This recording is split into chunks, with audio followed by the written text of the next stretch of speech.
Hi friends, welcome to cinema dreams entertainment channel.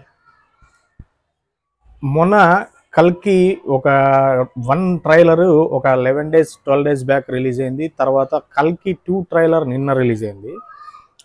ఇది యాక్చువల్గా కల్కి కథ కథ బ్రేక్ డౌనో లేదంటే ట్రైలర్ బ్రేక్ డౌనో ఇది కాదు.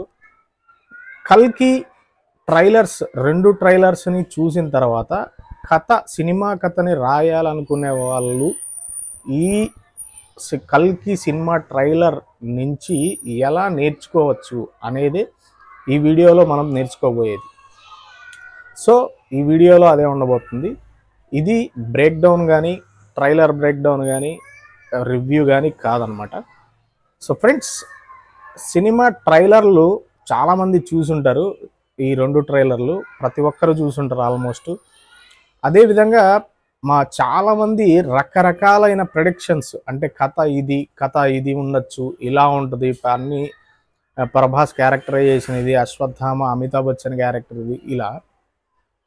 ఇక్కడ మీరు కథని రాయాలనుకునే వాళ్ళు, సినిమా కథ రాయడం ప్రాక్టీస్ చేయాలనుకునే వాళ్ళు, నేర్చుకోవాలనుకునే వాళ్ళకి ఇది మంచి ఆపర్చునిటీ. ఒక చిన్న కిట్కు చెప్తాను నేను. ఏంటంటే, ఇప్పుడు కల్కి ట్రైలర్ చూసిన తర్వాత ఫస్ట్ ట్రైలర్లో మీకు అన్ని క్యారెక్టర్లు ఇంట్రడ్యూస్ అయిపోయాయి. అమితాబ్ బచ్చన్ యాజ్ అశ్వత్థామ, ప్రభాస్ యాజ్ భైరవ, దీపికా పదుకొనే, తర్వాత కమల్ హాసన్, తర్వాత కల్కి వరల్డ్ ఎలా ఉంటుంది, ఆ శంబాల నగరం అంట, ఇవన్నీ కూడా మీకు ఒక క్లియర్ కట్ ఒక ఐడియా ఉంది. సో ఇప్పుడు మీరు కథని రాయడం ప్రాక్టీస్ చేయాలనుకున్నప్పుడు మీకు ఒక పేపర్ పైన ఈ క్యారెక్టర్స్ అన్నీ ఏవైతే ఉన్నాయో ఇవన్నీ కూడా మీరు ఒక్కొక్క క్యారెక్టర్ సపరేట్గా క్యారెక్టర్ డిస్క్రిప్షన్ అనేది రాయండి. మీరు పెద్ద కష్టపడాల్సిన అవసరం లేదు ఇక్కడ. ఎందుకంటే ఆల్రెడీ సినిమా ట్రైలర్లో మీకు వాళ్ళ క్యారెక్టరైజేషన్ అనేది చెప్పేశారు.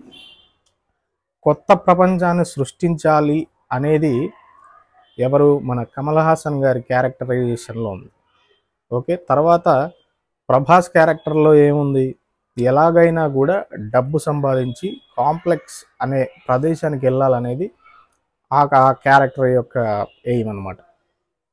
తర్వాత ఆమెను కాపాడడము అమితాబ్ బచ్చన్ గారు అశ్వత్థామ ఎయిమ్. ఆ అమ్మాయి గర్భంతో ఉంటుంది, దీపికా పదుకొనే. సో ఇలా ప్రతి క్యారెక్టర్ గురించి వాళ్ళ ఏంటి అనేది ఆల్రెడీ ట్రైలర్లో చెప్పేశారు. సో మీరు చేయాల్సింది ఏంటంటే, ఒక్కొక్క క్యారెక్టర్కి, ఇప్పుడు భైరవ ఉన్నాడు, ఆ భైరవ ఎవరు, ఎందుకు అక్కడ ఉన్నాడు, భైరవ ఎయిము ఏంటి, భైరవ ఏం చేయబోతున్నాడు తన ఎయిమ్ కోసం, నంబర్ 1. ఇలా ఒక బ్యాక్ స్టోరీ అనేది ప్రతి క్యారెక్టర్, ఆ భైరవ క్యారెక్టర్ కానీ, ఇప్పుడు కమల్ హాసన్ క్యారెక్టర్ ఉంది, కమల్ హాసన్ క్యారెక్టర్ ఎవరు, ఎందుకు అక్కడ ఉన్నాడు, తన ఎయిమ్ ఏంటి, తను ఎయిమ్ కోసం తను ఏం చేయబోతున్నాడు అనేది ఒక్కొక్క క్యారెక్టర్కి. ఇప్పుడు అశ్వత్థామ ఎవరు ఆల్రెడీ అందరికీ తెలుసు, బ్యాక్ స్టోరీ ఏంటో, కానీ మీరు రాయండి ఏంటి అని చెప్పేసి. దీపికా పదుకొనే ఎవరు, వీళ్ళందరూ ఒక ప్లేస్లో, ఇక్కడ కాకుండా ఇంకో ప్లేస్లో ఉంటే కథ ఎలా జరుగుతుంది, ఇలా మొత్తం మీరు ఒక్కొక్క క్యారెక్టర్కి బ్యాక్ డ్రాప్ అంటే బ్యాక్ స్టోరీ అనేది మీరు రాసినప్పుడు ఆటోమేటిక్గా అందులో నుంచే మీకు కథ అనేది, స్టోరీ పాయింట్ అనేది పుడుతుంది. బాగా ఈ వీడియో మీకు బాగా అర్థం కావాలంటే 1-2 సార్లు చూడండి. నేను చెప్పింది ఒక్కొక్క క్యారెక్టర్ ఆల్రెడీ మనకు ట్రైలర్లో ఉన్నాయి. అసలు క్యారెక్టర్ ఏంటి, క్యారెక్టరైజేషన్ ఎలా ఉంది అనేది మీరు ఎక్కువ కష్టపడాల్సిన అవసరం లేదు. ఆల్రెడీ అక్కడ చూపించారు కాబట్టి అదే క్యారెక్టర్కి మీరు బ్యాక్ స్టోరీ రాయండి. నాకు అర్థమైందా, ఎవరు ఏంటి, అతని ఏమేంటి, అతని ఎయిమ్ కోసం ఏం చేయబోతున్నాడు అని. ఇలా మీరు ప్రతి క్యారెక్టర్ని డీటెయిల్డ్గా రాసుకున్నప్పుడు ఆ 4 క్యారెక్టరైజేషన్స్ బ్యాక్ స్టోరీస్ నుంచి సినిమా యొక్క మెయిన్ ఆ థీమ్ అనేది అసలు ఆ స్టోరీ పాయింట్ అనేది మనకు అక్కడ పుడుతుంది అన్నమాట. సో మీకు సీన్ బై సీను ఎలా రాసుకోవాలి, ఇప్పుడు ఇవన్నీ రాసిన తర్వాత ఒక స్టోరీ పాయింట్ వస్తుంది కదా, అదే కథ అనుకుందాం. ఆ కథకి ఎండింగ్ ఏమై ఉంటుంది అనేది ప్రిడిక్ట్ చేయండి. నేను చెప్పేది అర్థం చేసుకోవడానికి బాగా ప్రయత్నించండి. ఒక క్యారెక్టరైజేషన్స్ రాసినప్పుడు ఆ క్యారెక్టరైజేషన్స్లోనే ఆ కథాంశము అనేది ఏంటి అనేది పుడుతుంది. ఆ కథకు ఎండింగ్ ఏమైతే బాగుంటుంది అనేది మీరు గెస్ చేయండి, మీరు అనుకోండి.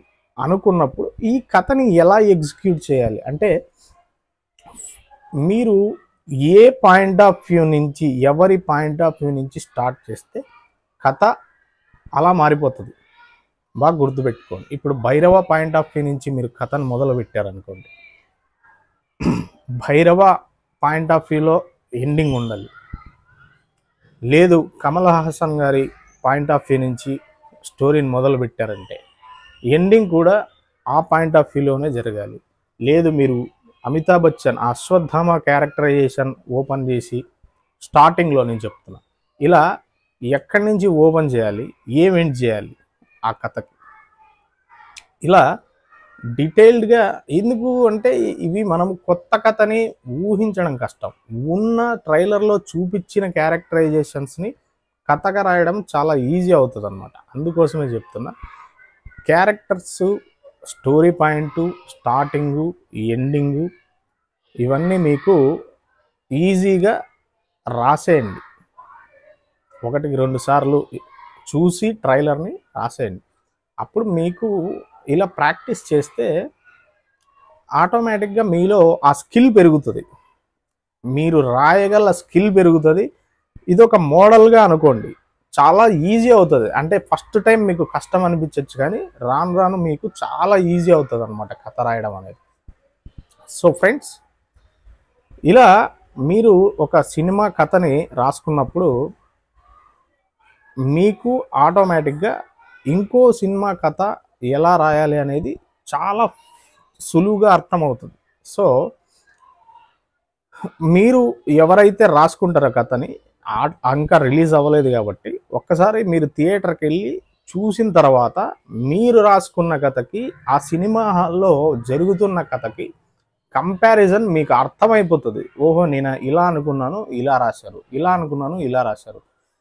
అప్పుడు మీకు చాలా చాలా చాలా ఈజీగా రైటింగ్ మెథడ్ అనేది తెలిసిపోతుంది. నమ్మండి, ప్రాక్టీస్ చేయండి, చాలా ఈజీ ప్రాసెస్. అర్థం కాకపోతే 1-2 సార్లు చూడండి. సో ఇది ఫ్రెండ్స్, నా వీడియోస్ మీకు నచ్చినట్టయితే లైక్ చేయండి, షేర్ చేయండి. సినిమా డ్రీమ్స్ ఎంటర్టైన్మెంట్ ఛానల్ని సబ్స్క్రైబ్ చేసుకోండి. సో ఫ్రెండ్స్, ఈ వీడియోని మీ అభిప్రాయం ఈ వీడియో పైన కింద కామెంట్లో కామెంట్ చేయండి. మీకు ఎలాంటి డౌట్స్ ఉన్నా స్టోరీ రైటింగ్ మీద కింద కామెంట్ చేయండి, నేను చేయడానికి ట్రై చేస్తాను. అలాగే కొత్త కొత్త టిప్స్ స్టోరీ రైటింగ్లో నేను ఇవ్వడానికి ట్రై చేస్తూనే ఉంటాను. నేను మీ అస్లాం. బాయ్.